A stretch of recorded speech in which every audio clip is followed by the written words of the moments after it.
जय हिंद दोस्तों। ब्याज कैसे निकाला जाए, आइए इस छोटे से वीडियो में हम आपको बताते हैं। ब्याज जो होता है दो तरह का होता है। मैं जानता हूं कि आप में से बहुत सारे बच्चे ये जानते होंगे कि ब्याज दो ही तरह का होता है, एक साधारण ब्याज होता है और दूसरा चक्रवृद्धि ब्याज होता है। लेकिन एक मैं गारंटी देता हूं कि आप में से बहुत सारे बच्चे ये नहीं जानते होंगे कि जो ब्याज का दर होता है वो कितने तरह का होता है। और ब्याज वाला क्वेश्चन में सबसे ज्यादा इंपॉर्टेंट होता है ब्याज का दर, और इसी में बच्चे बहुत सारे गड़बड़ करते हैं जिनकी वजह से उनका ब्याज जो होता है गलत निकलता है। ठीक है, तो इस वीडियो में मैं आपको ब्याज निकालने का एक सूत्र से भी बताऊंगा और दूसरा तरीका मैं आपको शॉर्ट मेथड से भी बताने वाला हूं, तो वीडियो को अंत तक जरूर देखिएगा। ठीक है, चलिए पहले थोड़ा सा समझ लेते हैं कि ब्याज जो होता है वह कितने तरह का होता है। तो आपको शुरू में ही बोले हैं कि ब्याज जो होता है दो तरह का होता है, एक साधारण ब्याज होता है और एक चक्रवृद्धि ब्याज होता है। जैसे मान कर चलिए कि आपने किसी से 100 रुपया कर्जा लिया, ठीक है, और ये जो 100 रुपया आपने कर्जा लिया 3% के ब्याज दर से लिया। ठीक है ना, ध्यान से सुनिएगा, 3% के ब्याज दर से लिया। ठीक है, तो यहाँ पे 3% का मतलब होता है 3 रुपया। 3% का मतलब कितना होता है? 3 रुपया। यानी ये जो 100 रुपया है इस पे आपको 3 रुपया का ब्याज लगेगा। ठीक है ना, तो अगर ध्यान से सुनिएगा, आपको 100 रुपया पे केवल 3 रुपया ब्याज देना है, महीना पे महीना, हर महीना देना है। ठीक है, हर महीना केवल 3-3 रुपया देना है, तो इसको हम लोग बोलते हैं साधारण ब्याज। लेकिन जब ये जो ब्याज आपका 3 रुपया लग रहा है इस पे भी ब्याज लग जाए, ठीक है ना, यानी ब्याज पर भी ब्याज लग जाए, तो उसी को हम लोग बोलते हैं साधारण चक्रवृद्धि ब्याज बोलते हैं। ठीक है, तो यहाँ पे हम चक्रवृद्धि ब्याज नहीं बल्कि साधारण ब्याज की बात करने वाले हैं। अब मेन टॉपिक पे आते हैं कि जो आपका ब्याज दर होता है वो कितने तरह का होता है, ध्यान से सुनिएगा। तो ब्याज दर जो होता है, ब्याज दर ये आपका 3 तरह का होता है। ब्याज दर याद रखेंगे कि 3 तरह का होता है। अब आप पूछेंगे कि कौन कौन होता है भाई, तो आपका 3 वो होता है। एक दैनिक ब्याज दर होता है, दैनिक ब्याज दर होता है, दूसरा होता है मासिक ब्याज दर होता है, और एक तीसरा होता है जिसको हम लोग बोलते हैं वार्षिक ब्याज दर बोलते हैं। अब ये तीनों में क्या डिफरेंस है ये समझना बहुत जरूरी है। ठीक है, दैनिक, दैनिक का मतलब होता है रोज, ठीक है, मासिक का मतलब होता है महीना, और वार्षिक का मतलब होता है साल। ठीक है, जैसे ये जो 100 रुपया 3% की ब्याज दर से आपने जो कर्जा लिया है, अगर ये जो 3% का जो ब्याज दर है, अगर कर्जा देने वाला कह दिया कि ये दैनिक ब्याज दर आपको दे रहे हैं, तो इसका मतलब है कि आपको 100 रुपया पे ये जो 3 रुपया ब्याज देना है ये रोज देना है, आपको रोज लगेगा। ठीक है, दैनिक ब्याज दर का मतलब यही होता है कि आपको रोज उतना ब्याज देना पड़ेगा। ठीक है, मासिक ब्याज दर का मतलब होता है क्या, कि इसको आपको महीना में बस एक बार देना है। यानी जब आपका जो कर्जा 100 रुपया लिए हैं, जब इसका टाइम 1 महीना पूरेगा तब आपको इसका जो 3% ब्याज है यानी 3 रुपया, आपको 1 महीना में 3 रुपया देना है, फिर अगला महीना 3 रुपया, फिर अगला महीना 3 रुपया, आपको ऐसे देना है। तो उसको हम लोग बोलते हैं मासिक ब्याज दर बोलते हैं। और वार्षिक का मतलब होता है कि आपको साल में बस एक बार देना है, यानी जब 1 साल पूरेगा तब आपको 100 रुपया का 3 रुपया ब्याज जो हो रहा है इसको आपको साल में बस एक बार देना है, फिर अगला साल में 3 रुपया, फिर अगला साल, यानी साल साल पे देना है। तो उसको हम लोग बोलते हैं वार्षिक ब्याज दर बोलते हैं। ठीक है, तो उम्मीद है कि आपको समझ में आ रहा होगा कि ब्याज दर है क्या चीज। ठीक है, अब देखिए जो क्वेश्चन होता है ना, क्वेश्चन ज्यादातर आपका मासिक ब्याज दर और वार्षिक ब्याज दर से रिलेटेड आता है। आपका दैनिक ब्याज दर जो होता है बहुत ही कम देखने को मिलता है। ठीक है, तो आते हैं, अब देखते हैं कि क्वेश्चन जो दिया है इसको हम लोग कैसे ब्याज निकाल सकते हैं। ठीक है ना, ध्यान से सुनिएगा। अब यहाँ पे आपको 2 तरीका बताने वाले हैं, दोनों तरीका से हम लोग इन 2 क्वेश्चन को देखेंगे कि कैसे ब्याज निकाला जा सकता है। ठीक है, देखिए पहला क्वेश्चन क्या है, पहला क्वेश्चन में 5,000 रुपया का 4% वार्षिक ब्याज दर से, ठीक है, 3 वर्ष का हमें क्या निकालना है, साधारण ब्याज निकालना है। ठीक है, अब ध्यान से सुनिएगा, किसी ने 5,000 रुपया कर्जा लिया, जो कर्जा लिया है वह किस दर से लिया है, तो कह रहा है 4% के वार्षिक ब्याज दर से लिया है। यानी उसको जो 4% का मतलब 4 रुपया, और वार्षिक ब्याज दर है इसका मतलब कि साल में उसको 4 रुपया देना है। ठीक है, और आपसे पूछ रहा है तो फिर 3 वर्ष का ब्याज कितना होगा। ठीक है, 3 वर्ष का ब्याज कितना होगा। अब कोई बच्चे ये भी सोचेंगे कि 4 रुपया वार्षिक ब्याज है, इसका मतलब 4 रुपया ब्याज देना है, तो 3 वर्ष का तो चलती है 12। लेकिन नहीं, ये जो 4% दिया है वह 100 रुपया पे है, 100 रुपया पे 4 रुपया आपको देना है ब्याज। और यहाँ पे अमाउंट कितना है भाई, 5,000 रुपया है ना।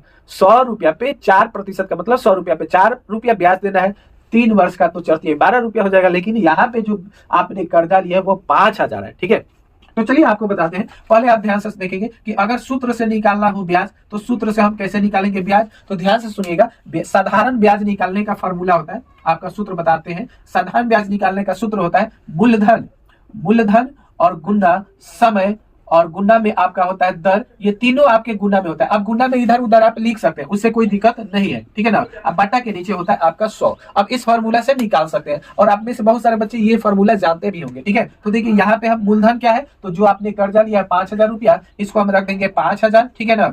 और गुना है तो गुना का चिन्ह दे देंगे। समय आपका 3 वर्ष है तो 3 वर्ष रख देंगे। दर आपका 4% है तो 4 रख देंगे। अब कई सारे बच्चे क्या करते हैं, इन प्रतिशतों को रख देते हैं, तो प्रतिशत को नहीं रखना है, ठीक है। अब बटा के नीचे 100 आपको हमेशा रखना ही है, ठीक है। अब देखिए इसमें हम क्या करेंगे, इसको सॉल्व किया जाए तो 2 जीरो सही 2 जीरो आपका कट जाएगा, ठीक है ना। अब 50 से 3 में गुना कर लीजिए तो 5 3 15 150 हो जाएगा, जीरो का जीरो, और फिर गुना में 4 है तो 4। अब 15 से 4 में गुना करिएगा तो 60 होगा, एक जीरो का जीरो, यानी 600 रुपया आपका ब्याज आ रहा है, ठीक है। क्लियर है। ये आपका 5,000 रुपया का 4% के वार्षिक दर से 3 वर्ष का जो साधारण ब्याज आ रहा है वो 600 रुपया आ रहा है। अब मैंने शुरू में आपको क्या बोला था कि इसको ट्रिक से भी आपको शॉर्ट मेथड से भी बताएंगे कि किस तरह से निकाला जाए। तो आइए आपको शॉर्ट मेथड बताते हैं कि किस तरह से निकाला जाएगा। अगर मान के चलिए ये आप फॉर्मूला भूल जा रहे हैं तो फिर क्या करें, तो आपको कुछ नहीं करना है, बस जो मूलधन दिया है ना, मूलधन 5,000 है, ठीक है, 5,000 लेंगे और इसका कर रहा है 4%। देखना है कि इस ब्याज जो धन है उस धन का कितना प्रतिशत ब्याज देना है, तो 4%। और यहाँ पे देखिए का लगा है, तो का मतलब होता है गुना का चिन्ह, और 4% है तो 4, आप प्रतिशत को हटाकर बटा के नीचे 100 कर दीजिएगा, ठीक है। अब देखिए 2 जीरो से 2 जीरो कट जाएगा, 50 से 4 में गुना करिएगा तो 5 का 20, यानी 200 आपका आएगा। ये जो 200 हुआ, ये 200 आपका ब्याज नहीं है, ये आपका 200 ब्याज नहीं है, ये 1 साल का ब्याज हुआ ना, ये 1 साल का ब्याज आपका हो गया 200 रुपया। लेकिन हमें कितना वर्ष का बताना है, 3 वर्ष का ब्याज बताना है कि कितना होगा। तो हम क्या कर देंगे, इसमें 3 से गुना कर देंगे तो 3 दूनी के 600 आपका ब्याज आ गया। देख सकते हैं आप दोनों तरीका से सेम ही आ रहा है। तो ऐसे भी क्या कर सकते हैं, आप ब्याज निकाल सकते हैं, ठीक है। आइए अब हम लोग देखते हैं सेकेंड क्वेश्चन। सेकेंड क्वेश्चन में कह रहा है कि 3,000 रुपया का 3% मासिक ब्याज दर से 2 महीने का साधारण ब्याज निकाले। यहाँ पे जो ब्याज दर है वो मासिक ब्याज दर है। मासिक ब्याज दर का मतलब आपको महीना में ब्याज देना है, कितना, 100 रुपया पे 3% है ना, यानी 100 रुपया पे 3 रुपया आपको ब्याज देना है महीना में, हर महीना, ठीक है। तो ऐसे मैं हर महीना देते जाएंगे तो 2 महीना में कितना होगा। तो अब ये मत सोचिएगा 3 रुपया महीना का ब्याज है तो 2 महीना में 3 दुनिया 6 रुपया हो जाएगा। लेकिन नहीं भाई, 100 रुपया पर ना 3 रुपया है, लेकिन आपने कर्जा कितना लिया है, 300 रुपया लिया है, तो फिर 6 रुपया ब्याज होगा।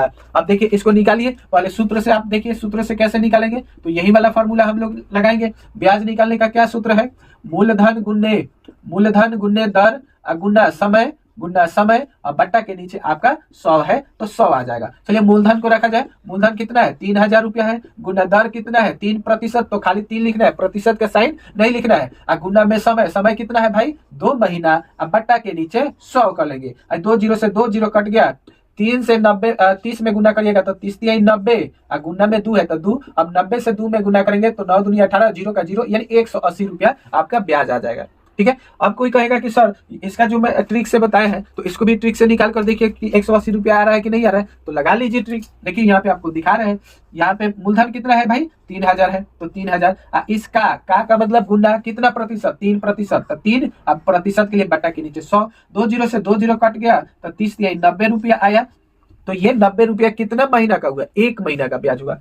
हमें निकालना कितने महीने का है, 2 महीना का, तो इसमें 2 से गुना तो 9 दूनी 18, जीरो का जीरो, 180 रुपया आपका आ गया, देख सकते हैं, ठीक है। तो इस तरह से साधारण ब्याज निकाला जाता है। अब इसमें एक चीज आपको बताना चाहते हैं कि इसमें बहुत सारे बच्चे को ये कंफ्यूजन होता है कि जो समय है इस समय को कब भाई चेंज किया जाता है, कभी साल में रहता है तो उसको महीना में चेंज करते हैं, महीना में रहता है तो समय में चेंज करते हैं। तो ये जो समय को हम लोग चेंज करते हैं ना, ये ब्याज दर की वजह से चेंज करते हैं।